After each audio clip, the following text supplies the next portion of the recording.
چہرے کے بعد اپنے جسم کے اگلے حصے پہ جہاں تک ہاتھ پہنچتا پھر پچھلے حصے پہ آپ پھیرتے، اگلے حصے پہ پھیرتے، پھر دوسری دفعہ ایسے کرتے، ہاتھ پھیلاتے دونوں ہتھیلیاں، پھر یہ 3 صورتیں پڑھتے، پھر ایسے کرتے، پھر تیسری بار تیسری دفعہ بھی ایسے کرتے تھے۔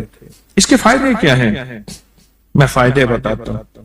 ابن عباس سے روایت ہے کہ جو شخص سوتے وقت قل واللہ اور معوذتین فلق اور ناس 3 بار پڑھ لے، اگر اسے اس رات موت بھی آ گئی تو شہادت کی موت مرے گا، اگر زندہ رہا تو گناہوں سے پاک کر دیا جائے گا۔ سوتے وقت یہ عمل 3 دفعہ کر لے۔ اور عبداللہ بن خبیب سے روایت ہے، فرمایا جو صبح و شام 3 بار قل واللہ اور معوذتین پڑھ لے، مثلا 3 دفعہ قل واللہ، 3 دفعہ فلق اور 3 دفعہ ناس، یہ صورتیں فرمایا جو صبح شام پڑھ لے، صبح شام۔ یہ اور روایت ہے، پہلا عمل ہتھیلیوں کو سیدھا کر کے 3 دفعہ کرنا، پہلا عمل وہ ہے۔ دوسرا عمل یہ ہے کہ جو صبح اور شام یہ 3 صورتیں پڑھ لے۔ اب اس کے کمالات سنیں، فرمایا یہ تمہیں ہر چیز سے کافی ہوگی، بس اب تمہارے لیے اللہ کافی ہو گئے، اب تمہیں کسی چیز، کسی پریشانی، کسی دکھ، کسی تکلیف، کسی ناکامی، کسی مصیبت کو انشاءاللہ آنکھوں سے نہیں دیکھو گے۔ یہ جو ہم دعا کے لیے ہاتھ پھیلاتے ہیں یہ دراصل کشکول ہے کہ مولا میں خالی ہوں، میں فقیر ہوں، میں منگتا ہوں، میں پیاسا ہوں، میں عاجز ہوں اور تو شہنشاہ ہے، مجھ فقیر کو عطا فرما۔ ہم دعا کے لیے ہاتھ پھیلاتے ہیں تو 2 بندہ دونوں ہاتھوں میں دعا کے لیے ہاتھ پھیلاتا ہے اور پھر یہ 3 صورتیں پڑھ کے پھونک مارتا ہے۔ ان تمام 3 صورتوں کا نور، اس کا سرور، اس کی برکت، اس کی رحمت اور اس کی عطا اس کے ہاتھوں پہ آتی ہے، پھر اس ساری عطا کو اپنے پورے جسم پر پھیرتا ہے تو ایسے ہے اس کے پورے جسم پہ ایک نور کا حصار، دیوار، ایک نور اس کے جسم پہ، پھر اس کو دنیا کا کوئی حسد کا تیر، کوئی جادو کا تیر اس پہ وار نہیں ہوتا، کوئی دشمن کا ایسا تیر جو انتقام کا ہو، ناکامی کا ہو۔ ایک چیز ہے، ایک دعا ضرور پڑھا کرے، اللہم انی اعوذ بک من زوال نعمتک، بس اللہم انی اعوذ بک من زوال نعمتک، اے اللہ مجھے نعمتوں کے زوال سے بچا، نعمتوں کے زوال سے۔ میں بیٹوں کے ساتھ جا رہا تھا، میں نے کہا بیٹو یہ دیکھو یہ جگہ ہے جہاں میں نے اس کی چارپائی دیکھی تھی، چارپائی کے نیچے سوراخ تھا، وہیں سے اجابت پیشاب اور وہیں سے، اور وہ میں نے اس کا شاہی دور دیکھا تھا، بہت بڑا کک تھا شیف، بہت بڑا، لینے لگی ہوتی تھی اور وہ دیکھ گرم دیکھ، چلتی دیکھ پہ پاؤں رکھ کے نا براہ راست بغیر جوتے کے اندر کفگیر مارتا تھا، بہت بڑا شاہی آدمی تھا، پر زوال نعمت ایسا ہوا گلی میں پڑا رہتا تھا، کوئی روٹی دیتا تھا، ہائے پانی کہتا تھا، کوئی پانی نہیں پوچھتا تھا، اور ایک رات سویا، صبح دیکھا تو مرا ہوا تھا، یوں لپیٹ کے چند بندوں نے جنازہ اور مٹی کے سپرد کر دیا۔ میں نے ایک شخص کے بارے میں سنا، نہیں خود دیکھا، میلسی بہاڑی ملتان کے ساتھ میں قبرستان میں گیا، پتہ چلا کہ وہ بندہ قبرستان میں ہے، ڈھونڈتے ڈھونڈتے وہاں بھنگ گھوٹ رہے تھے، وہ ساتھ بیٹھا ہوا تھا، ملوں کا مالک تھا، اور میں مجھے دیکھا تعارف ہوا تو رو پڑا، کہنے لگا ملوں کا مالک ہوں، آج زوال نعمت یہ ہے قبرستان میں چھپ کے بیٹھا ہوں، بے بہا دولت تھی، دنیا تھی، میں نے کتنے لوگوں کو، آپ نے کتنے لوگوں کو، میں شارع فیصل کا ایک واقعہ سناؤں جو مجھے 89 میں ملا تھا، 89 نواسی میں، یہاں بلوچ کالونی ہے نا، اس طرف عمراء کے گھر، اس طرف غرباء کے گھر، اپنا معلوم نقشہ کیسا ہے مجھے پتہ نہیں، میں 89 کی بات کر رہا ہوں۔ ایک مالدار شخص تھا جس کے بحری جہاز تھے اور مال و دولت بہت زیادہ تھی، بہت زیادہ مال و دولت تھی، بحری جہاز تھے۔ ایک وقت ایسا آیا، لمبا واقعہ ہے، گھر بکنے کا جب وقت آیا تو گھر کا جو کک تھا اس نے گھر لے لیا، بہت بڑا بنگلہ تھا وہ لے لیا اور وہ سارا لٹ گیا۔ سوال کے واقعات کئی لوگوں کے آپ نے دیکھے ہیں، پڑھیں میرے ساتھ، اللہم انی اعوذ بک من زوال نعمت، اور اس کے پڑھنے کے 5 اوقات بتاتا ہوں۔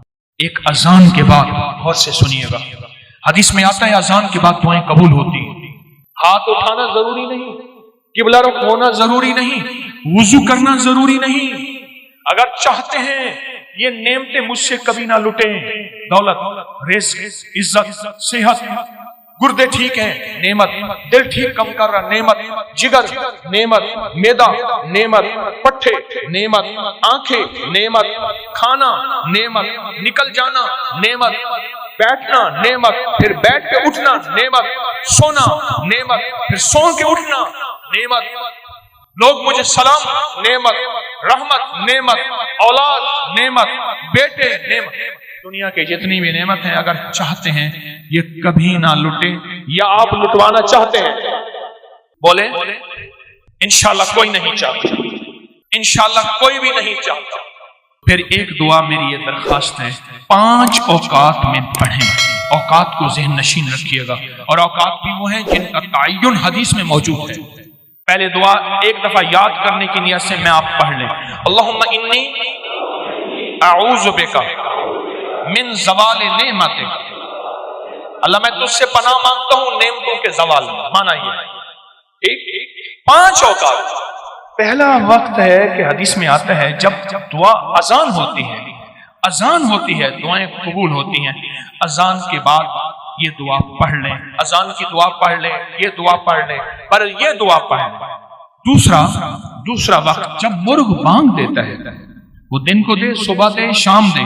اکثر لوگ کہتے ہیں مرغ کا بانگ دینا صبح یوں ہے دن کو نہیں، فرمایا جب مرغ بانگ دیتا ہے حدیث میں آتا ہے وہ عرش سے رحمت کا دروازہ کھلتا دیتا ہے، اس لیے حدیث میں اس کی باقاعدہ دعا ہی ہے، اللہم انی اسألک من فضلک، جب مرغ بانگ دے اس وقت یہ دعا پڑھنا۔ کون سی؟ اللہم انی اعوذ بک من زوال نعمت۔ 2 واقعات ہوئے، دو جگہ ہوئی۔ تیسرا فرمائے جب نماز کے لیے اقامت ہو رہی ہوتی ہے، اقامت ہوتی ہے جماعت کھڑی ہونے سے پہلے، جب قد قامت الصلاۃ آتی ہے وہاں جو دعا مانگو قبول ہوتی ہے۔ جب مکبر کہتے ہیں نا قد قامت الصلاۃ، قد قامت، جو دعا مانگو قبول ہوتی ہے۔ فرمایا جب قد قامت الصلاۃ آتی ہے جو دعا مانگو قبول ہوتی ہے، اس وقت دل ہی دل میں ایک دفعہ مانگ لیا کرے، اللہم انی اعوذ بک من زوال نعمت۔ کتنے ہو گئے؟ کتنے ہو گئے؟ 3 ہو گئے۔ چوتھا والدین کے چہرے کو دیکھنے سے مقبول حج کا ثواب ملتا ہے، دنیا کا فرما بردار ہوگا۔ رات ایک جگہ بیٹھا تھا میں، کہنے لگے والد صاحب کا خون آتا تھا، کھڑا ہو جاتا تھا، والد صاحب ان کا نام عارف تھا، کہنے لگے والد صاحب مجھے کہتے تھے عارف، میں ایک دم کہا بچے کہتے تھے بابا کیا ہوا، دادا کا خون آیا، کہا بیٹا والد کا ادب کر کر کے اب وہ پختگی ہو گئی ہے، اب ذہن میں وہ ادب بیٹھ گیا ہے۔ جو والدین کے چہرے کو دیکھ کے یہ دعا پڑھے گا، کیونکہ وہ لمحہ ایسا ہے اور میں تو اس لمحے میں اللہ کہتا ہے مقبول حج کا ثواب مل گیا۔ اس لمحے میں جو بندہ یہ دیکھ کے پڑھے گا اللہم انی اسألک، اللہم انی اعوذ بک من زوال نعمت۔ کتنے بندے ہو؟ کتنے ہو گئے؟ اور آخری سن لیں بڑے غور سے، بہت غور سے سن لیں، بہت توجہ سے سن لیں۔ کبھی نہ کبھی آپ کو موقع ملے سفر کا، کہیں بھی، یہ کراچی میں بھی آپ پل میں پردیسی ہو جاتے ہیں، کہاں لمبے سفر ہیں کراچی کے، لاہور کے، بڑے بڑے شہروں کے، اللہ سے کہہ دیں کہ اللہ میں مسافر ہوں، اللہ میں پردیسی ہوں۔ مسافر پردیسی کی دعائیں رد نہیں ہوتی، میں تجھ سے یہ دعا مانگتا ہوں، اے اللہ مجھے زوال نعمت سے بچا۔ اللہ زوال نعمت سے بچائے گا، اور سب سے بڑا زوال نعمت ایک اور بھی ہے، آج میرے پاس رزق ہے، میری نسلیں منگتی ہیں، بھکاری ہیں، محتاج ہیں۔